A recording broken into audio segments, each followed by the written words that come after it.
नमस्कार, स्वागत है आप सभी का। आपके साथ मैं हूं स्वप्निल। एक किला, समृद्धशाली विरासत, जिसकी कई कहानियां करौली में चर्चित हैं, वो जगह है बहादुरपुर। बहादुरपुर का किला यदुवंशियों का वैभवशाली इतिहास बताता है। यहां आज भी राजाओं की बहादुरी के किस्से लोगों की जुबान पर हैं।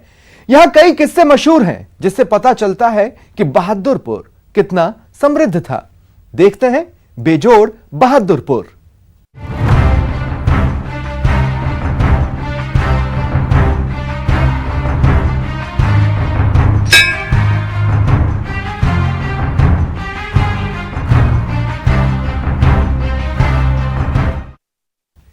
यदुवंशियों का बहादुरी भरे इतिहास को समेटे यह किला समृद्धि की कहानी खुद ब खुद बोलता है।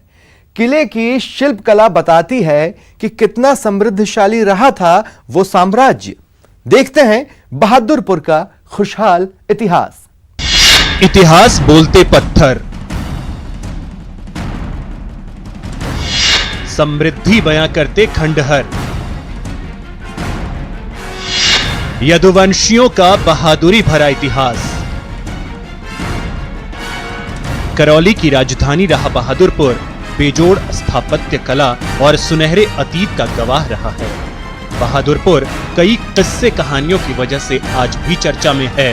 न्यूज़ 18 की टीम ने जब इस किले की कहानी सुनी तो जिज्ञासा हुई और हम बहादुरपुर पहुंचे। काफी मशक्कत के बाद हमारी टीम किले में दाखिल हुई।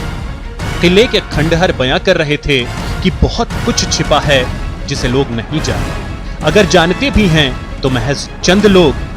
किले के समृद्ध होने की जो कहानी सुनी वो वाकई हैरान करने वाली थी। इस किले में जो भी शरणार्थी बाहर से आते थे उनकी विधिवत हर प्रकार से मदद करते थे और सूरवीरों में उनका अग्रणीय नाम रहता था।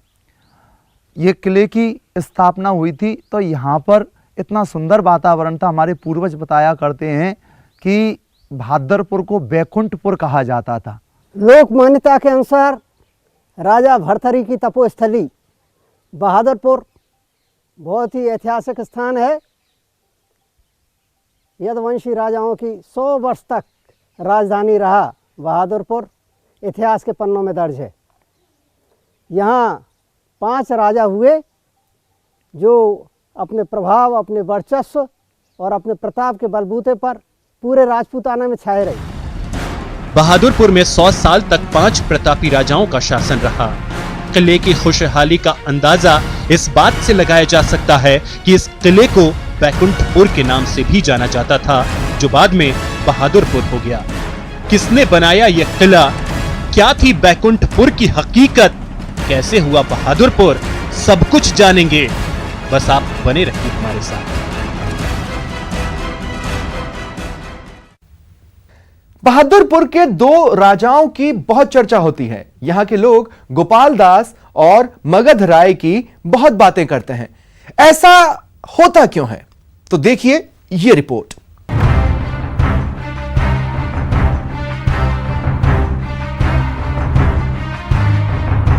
यहाँ के किले का निर्माण राजा गोपाल दास ने करवाया था और बनाया था गोपालपुर। यह किला 1 साल में ही बनकर तैयार हो गया था। समृद्धि के चलते ये बैकुंठपुर कहलाने लगा। कहा जाता है कि गोपाल दास का विवाह जयपुर के राजा भारमल की एक पुत्री से हुआ था। उसी परिवार से दूसरी पुत्री का अकबर के साथ विवाह होने के प्रमाण इतिहास में मिलते हैं। लिहाजा रिश्ते में दोनों साढ़ू लगते थे।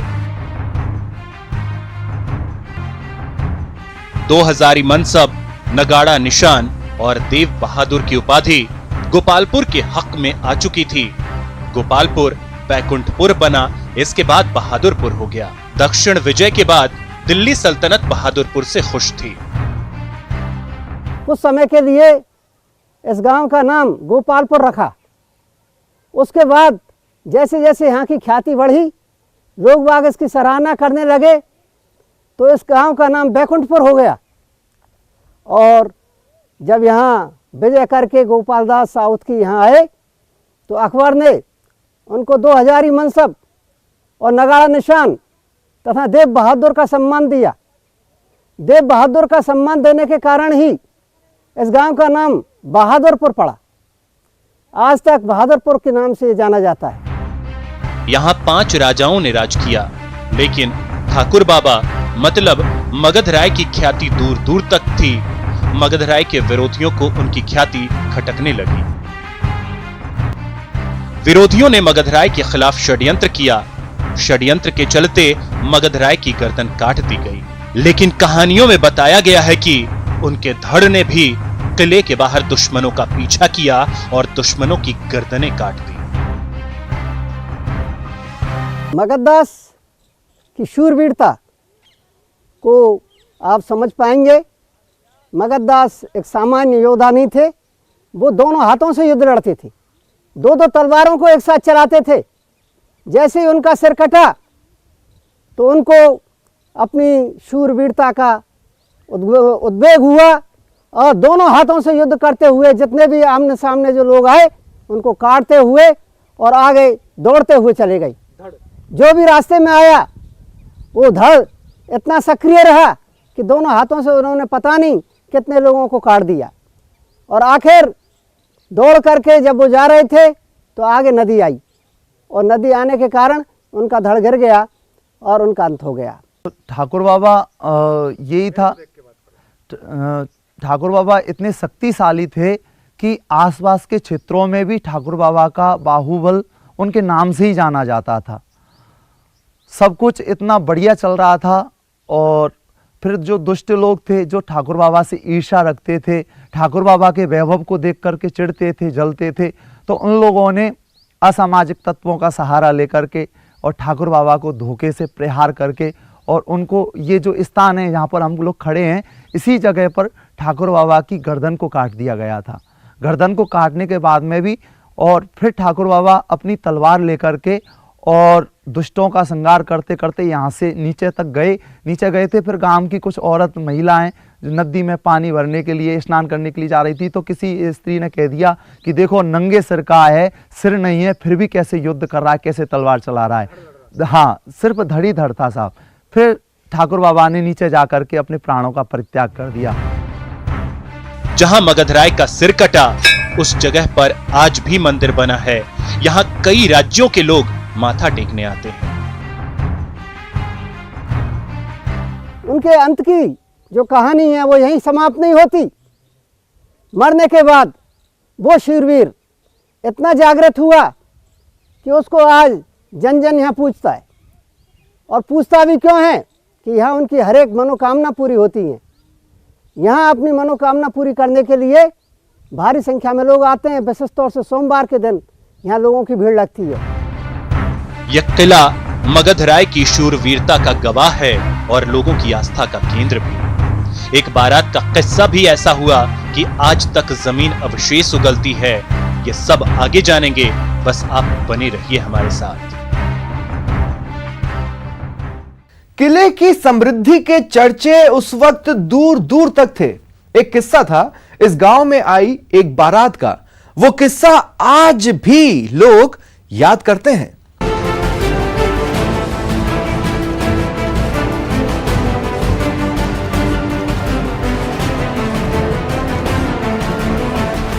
बहादुरपुर में मगध राय के शासन के दौरान एक बोहरा ब्राह्मण के घर पर बारात आई। बोहरा परिवार बहुत समृद्धशाली था। कहा जाता है कि बारातियों ने गले और हाथों में सोने के आभूषण पहने हुए थे। बाराती अपने आभूषणों का प्रदर्शन कर रहे थे। ये बात राजा तक पहुंची। उसके बाद जो हुआ वो हैरान करने वाला था। यहाँ के राजा बहुत दिलदार थे।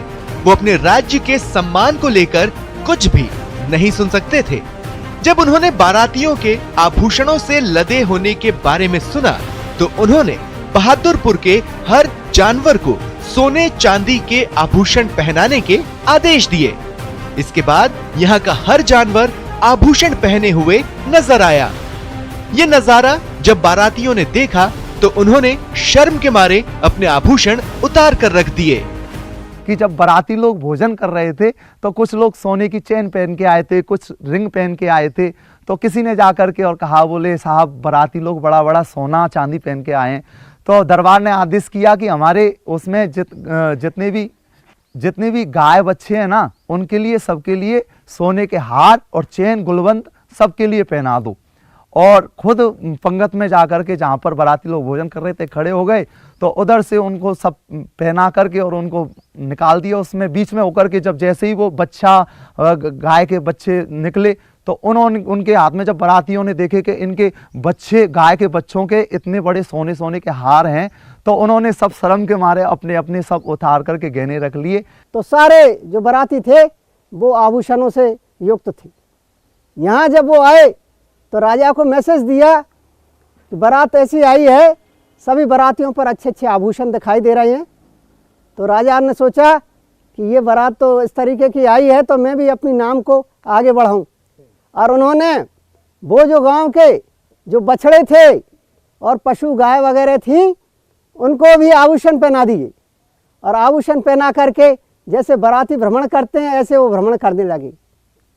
जब बारातियों ने देखा कि यहाँ के तो पशु भी इस तरीके के आभूषण पहन के घूम रहे हैं, तो उनको बड़ा नीचे झांकना पड़ा और उनको अपने जो चैन और जो अंगूठी रिंग वगैरह थी वो उतार के अपने पास अंदर रखनी पड़ी। अब विदाई की बेला आई, लेकिन शुभ घड़ी निकल गई और अगला मुहूर्त 3 महीने बाद का था। इतने दिनों तक बारात को गांव में रहना पड़ा। गांव में बारात 3 महीने तक रही। इस दौरान बारातियों की जोरदार आवभगत हुई, साथ ही उनके साथ आए पशुओं को भी बेहतरीन भोजन दिया गया। राजा ने आदेश दे दिया कि ब्राह्मण के घर जो बारात रुकी है उसे रोजाना हर बार नए कांसे के बर्तनों में भोजन करवाया जाए और दोबारा उन बर्तनों का इस्तेमाल नहीं किया जाए। कांसे के बर्तनों का ऐसा ढेर लग गया कि आज भी यहाँ की जमीन से खुदाई के दौरान कांसे के बर्तन मिलते हैं। यहाँ एक समृद्धशाली ब्राह्मण परिवार में बारात आई हुई थी और उसका मुहूर्त चूक जाने के कारण, विदाई का मुहूर्त चूक जाने के कारण लोगों ने कहा कि अब विदाई नहीं हो सकती। तो उन ब्राह्मण परिवार ने कहा कि हम यहीं रखेंगे, मुहूर्त जब शुभ आएगा तभी इसकी विदा की जाएगी। तो उन्होंने अच्छी उनकी खातिरदारी की बारातियों की, उनके घोड़े और ऊँट जो भी आए उनको रहने की व्यवस्थाएं की और इतना स्वादिष्ट खाना कांसे और पीतल के बर्तनों में खिलाया गया कि ये यहाँ पे बौर्रे भी रहते थे।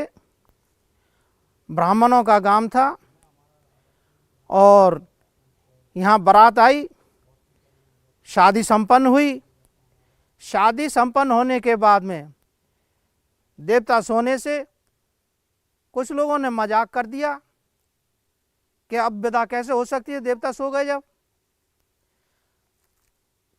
तो यहाँ के लोगों ने कहा बिल्कुल सत्य बात है। तो जब तक देवता नहीं उठे, जब तक बारात यहीं रही और उनको कांसे की थाली में भोजन कराया गया था।